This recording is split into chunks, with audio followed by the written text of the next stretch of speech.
কোরআনের একটা আইন বাস্তবায়ন করবো, তুমি আমার ইবাদত করো। আমি কি কোনোদিন আল্লাহর কোরআনের আইন বাস্তবায়ন না করে পারিনি? এই কথাটা তোমার না, কে তোমাকে শিক্ষা দিয়েছে, আমার কাছে পাঠাইছে বলো? নবীজি এই কথা আমি বলি নাই, আপনার মুরব্বী সাহাবীরা বারান্দায় বসে বসে আমাদের শিখাই দিয়েছেন। সুবহানাল্লাহ। মুরব্বী সাহাবীরা বারান্দায় বসা, নবীজি মসজিদ থেকে বাইরে গেছে, বাইরে বারান্দায় গিয়া সাহাবীদের ভয়ে বসা, বসা নবীজি দাঁড়ায় হাদিস শরীফ আছে, সুম্মা কামা ফাকাল, রাসূল দাঁড়ায় এমন একবার শুনেছিলেন যে তোমাদের অতীত জমানা জমানার লোকেরা ধ্বংস হয়েছে এই কারণে গরিব চুরি করে বিচার করতো, গরিব চুরি করে বিচার দিত। কথাটা বুঝেছে বললাম না?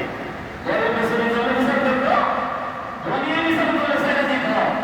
এই কারণে তোমাদের অতীতে মানুষ যুগে যুগে ধ্বংস হয়েছে।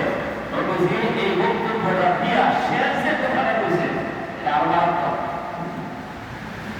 এই সাহাবীরা শোনো, লাওয়ান্না ফাতিমা বিনত মুহাম্মাদিন সারাকাত তাকাতা কুয়াদা।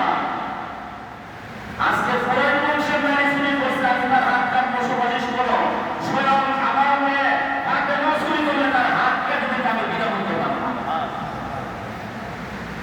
সারা জীবন মুহাম্মদ সাল্লাল্লাহু আলাইহি ওয়াসাল্লাম কাটা দেখো, কিন্তু আমি সেটা আল্লাহ কোরআনের আইন বাস্তবায়ন করতে একটা কদম পিছপা হতাম না। সুবহানাল্লাহ। ফাতেমা যদি এরকম ঘটনা ঘটতো, নাউযুবিল্লাহ, কিন্তু ফাতেমা হাত কাটতে আমি বিনা করতাম না। আল্লাহ পাক আমার বিশ্ববাসীকে শিখায় দিলেন, দুনিয়ার মানুষরা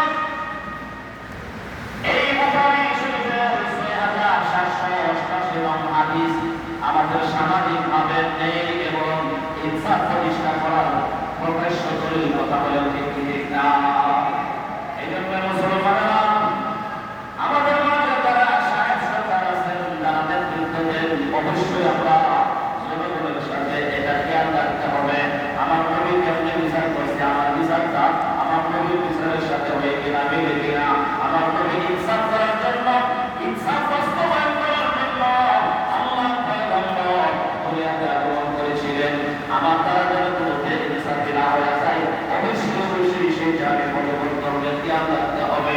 এই জন্য মুসলমান, আমার নবী ওই কাম্য সাহাবীকে বলেছিলেন, এই সাহাবী ওমাইয়াদিন কে ইল্লা আদিন, যদি আমি ইনসাফ না করি এই পৃথিবীর কে ইনসাফ প্রতিষ্ঠা করবে সাহাবী।